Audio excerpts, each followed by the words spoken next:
जास्त लागेल. तर प्रभुपादांनी जे आपल्याला इस्कॉनची जी 7 उद्दिष्ट सांगितलेली आहेत त्याच्याविषयी मी थोडं सांगणार आहे. तर तुम्ही सगळ्यांनी माझ्यासाठी प्रार्थना करा. तर आपण थोडंसं प्रभुपादांच्या आयुष्याविषयी बघूया. तर प्रभुपादांचा जन्म 1896 साली झाला. 1922 साली ते त्यांच्या गुरूंना भेटले. 33 साली त्यांची दीक्षा झाली आणि 40 वर्षानंतर म्हणजे 1965 ते अमेरिकेला प्रचारासाठी गेले. तर हा जो काळ आहे मधला 40 वर्षाचा, ह्याच्यामध्ये त्यांनी प्रयत्न केला की भारतामध्ये प्रचार करण्याचा. पण आपण म्हणतो ना की गावच्या देवाला कोणी पाया पडत नाही, म्हणजे आपल्याला आपल्याच गोष्टीची व्हॅल्युएशन नाही.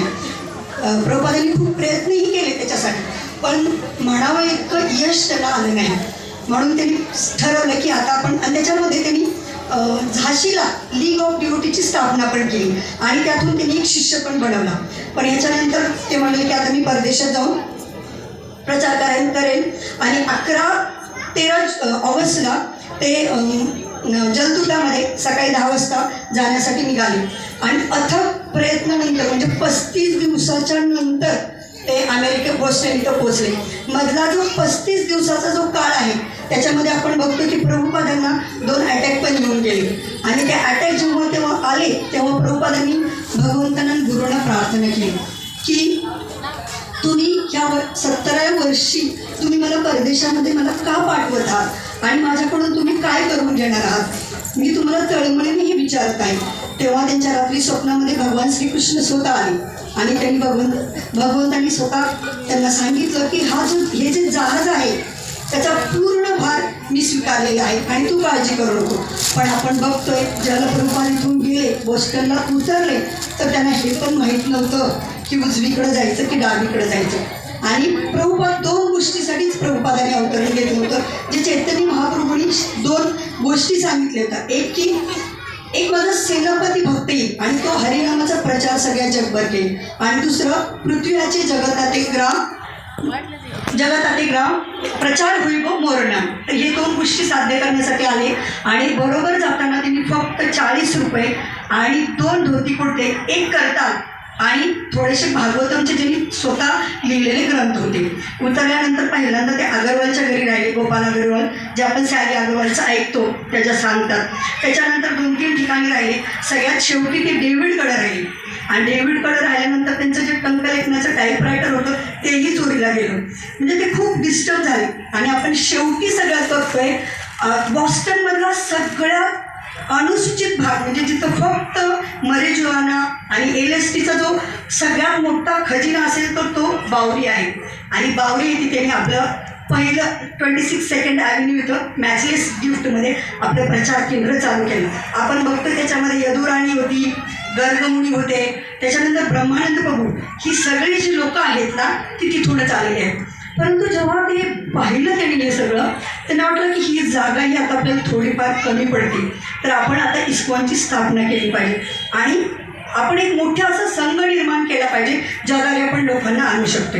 आणि आपण बघतो ज्या दिवशी प्रभुपाद इस्कॉनची स्थापना करायला गेले, त्यांच्याबरोबर आपण म्हणतो ना कुठली पण संघ स्थापन करताना 2 व्यक्ती लागतात, तेही त्यांच्याबरोबर नव्हते. लीलामृतमध्ये आपण वाचतो तर त्याच्यामध्ये ते 2 जे व्यक्ती होते आजूबाजूचे हिप्पी लोक बोलून आणले, म्हणजे ते साईन करा. ते त्यांनी साईन केलं, त्यांना माहीत पण नाही ते काय होतं. तर अशा पद्धतीने त्यांनी इस्कॉनची स्थापना केली. आणि सुरुवातीला बरेच आक्षेप आले. म्हटलं गेलं की म्हणतो ना international society of Krishna consciousness. बरेच जण म्हटलं की तुम्ही काय करा, गॉड कॉन्शियसने या. पण प्रभुपाद म्हणले गॉड तर भरपूर आहेत ना, पण Krishna is a supreme personality of God आहे. त्यामुळे कृष्णा हेच भगवंत आहेत, म्हणून ते international society of Krishna consciousness. आणि हा जो शब्द आहे कृष्ण भावना भावित, हा शब्द कुठून आला तर पदावली आहे रूप गोस्वामींची, त्याच्यामध्ये जो शब्द आहे कृष्ण रस भाव भाविता, त्याचा अर्थ काय आहे, कृष्ण रसामध्ये पूर्ण डुंबून जाणे, तो शब्द म्हणजे कृष्ण भावनामृत संघ. तर आपण आता बघूया या कृष्ण भावनामृत संघाची जी 7 वैशिष्ट्ये आहेत ती कोणती आहेत. तर जे पहिलं वैशिष्ट्य आहे हिच्या हातामध्ये आहे ते बघा तुम्ही. पहिलं जे वैशिष्ट्य आहे ते असं आहे की आज समाजामध्ये दरवर्षी 7.5 करोड मग आपले जे हे आहे प्राण्यांची हत्या होती. त्याच्यानंतर 1.4 म्हणजे चतुर्थांश लोक आजही जुआ वगैरे खेळतात आणि 75% लोक आहेत ना ते कुठल्या म्हणजे जे आपण हे करतो ना 4 नियमांचा भंग ते करत आहेत. आणि एक युवक आहे वयाच्या 18व्या वर्षापर्यंत कमीत कमी 2 लाख हिंसाचे व्हिडिओ बघतो. हा जो म्हणजे असंतुलनपणा आहे तो जर संतुलन करायचं असेल तर प्रभुपादांनी सांगितलं गीता भागवताचं जर ज्ञान मी त्यांच्या हृदयामध्ये जर बिंबवलं, जर हृदयामध्ये गीता भागवत आले तर काय होईल, हृदयामध्ये जो द्वेष आहे एकमेकांप्रती जो मत्सर आहे तो पूर्ण निघून जाईल आणि भगवंत त्या हृदयामध्ये येतील आणि आपण एक पूर्ण हे विश्वची माझे घर म्हणून आपण सर्वजण संघामध्ये राहू आणि कृष्ण भावना भावित होऊ. हा आहे पहिला पॉईंट. आपण बघूया दुसरा पॉईंट. व्यासदेव म्हणतात भागवतामध्ये कृष्णस्तु भगवान सेम म्हणजे कृष्ण हेच भगवान श्रीकृष्ण कृष्ण हेच भगवंत आहेत. आणि अजून एक श्लोक आहे सवे पुरुषा परोधर्म यतर भक्ती अधोक्षजे अहेतुकी अप्रतिहता येयात्मा सुप्रसिद्धती. त्याचा अर्थ काय आहे की भगवान श्रीकृष्ण आहेत ते अधोक्षज आहेत, ते कुणाच्याही पकडीमध्ये येत नाहीत. पण जर आपण प्रेमानं आणि सेवेने जर त्यांना जिंकलं तर नक्कीच आपण त्यांना पकडू शकू. तर त्याच्यासाठी काय करायला लागेल, आपल्याला पूर्ण संघ हे जे लीडर लोक आहेत त्यांनी येऊन ह्याच लोकांना भक्तिभाव दिला पाहिजे. त्याचद्वारे त्यांचं कल्याणही आपण करू आणि त्यांचा उद्धारही होईल. हा आहे दुसरा पॉईंट. तर आपण तिसरा पॉईंट बघूया. हा जो आपला समाज आहे ना खरोखर पूर्ण बाटले म्हणजे आपण म्हणतो ना माझा हा देश, हा माझा वर्ण, हा आहे माझे संस्कार, हा माझा मुलगा, ह्याच्यामध्ये आपण सगळेजण बाटलं गेले म्हणजे विभाजन झालेले आहे. परंतु भगवद्गीतेत भगवंत काय म्हणतात, मम वेश्री जीव लोक जीव भूत म्हणत सनातन. हे तुम्ही सर्वजण एका परमेश्वराची पुत्र आहात नाही, होता आहात आणि असणार आहे. तर मग प्रभुपादांनी काय केलं, प्रभुपादांनी संयुक्त राष्ट्र काहीच करू शकणार नाही ते प्रभुपादांनी करून दाखवलं. तर त्याची 2 उत्कृष्ट उदाहरणं आपण बघू शकतो. जय पताका स्वामी महाराज. जय पताका स्वामी महाराज कुठले आहेत, अमेरिकेचे आहेत. आणि एक अमेरिकी संन्यासी काय करतो तर मायापूरमध्ये येऊन बेंगोली भाषेमध्ये प्रचार करतो. आणि आपल्या इंडियन गोपालकृष्ण स्वामी महाराज फ्रेंचमध्ये जातात आणि फ्रेंच लँग्वेजमध्ये लोकांना प्रचार करतात. आणि फक्त इस्कॉनच हे करते की हे सगळ्यांना एकत्रित आणून भगवान नावाचा आपण प्रचार करतोय. संयुक्त राष्ट्रसंघ काय करते की सगळ्यांना एकत्र आणण्याचा प्रयत्न करते. पण असा प्रॉब्लेम आहे ना की त्यांच्यामध्येच त्यांचं पटत नाही, ते दुसऱ्याला काय समजवणार. तर हा प्रभुपादांचा आपला झाला तिसरा पॉईंट. चौथा पॉईंट, ज्यावेळेला परीक्षित महाराजांनी शुद्धदेव गोस्वामींना विचारलं कलियुगामध्ये खूप मोठे दोष आहेत, खूपच मोठे दोष आहेत, पण असा कुठला गुण आहे का हो ज्याने मी सर्वांना सांगू शकू की कलियुगात जन्म घेतलेला चांगला आहे. तेव्हा परीक्षित महाराजांना शुद्धदेव गोस्वामींनी सांगितलं कलो दोषो निधी राजन अस्ति एक महान गुण कीर्तनादेव कृष्णस्त मुक्त संघ परमर्जित. या कलियुग हा दोषाचा सागर आहे, पण जर आपण हरे कृष्ण महामंत्राचं जर कीर्तन केलं तर आपण सगळेजण ह्याच्यातून तरू. त्याचबरोबर नारद मुनींना पण ब्रह्मदेवाने उद्देश केला कलिसंतरण उपनिषदमध्ये.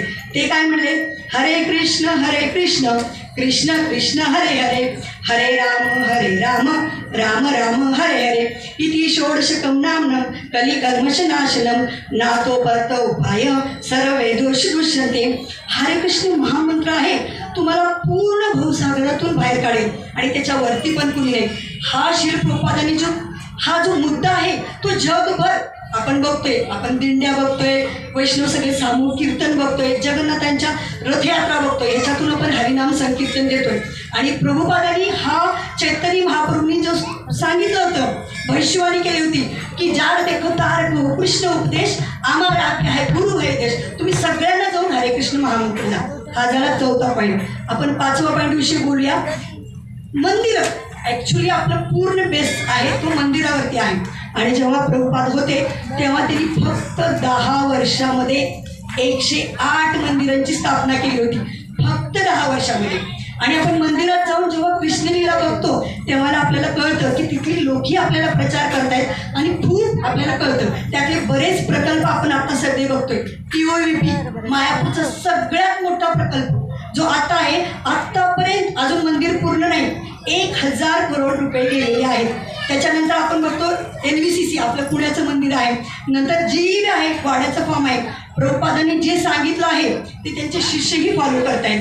आणि सगळ्यात महत्त्वाचं, ही जी मंदिर आहेत त्यावेळेला 108 होती, आज तागायत आपल्या समाजामध्ये 750 टोटल आपल्याकडं मंदिर आहे. GEVविषयी सांगायचं तर परमपूज्य राजाराम स्वामी महाराजांनी जेव्हा गोवर्धन इको विलेज केलं तर आजूबाजूच्या 50,000 लोकांना रोजगार उपलब्ध करून दिला.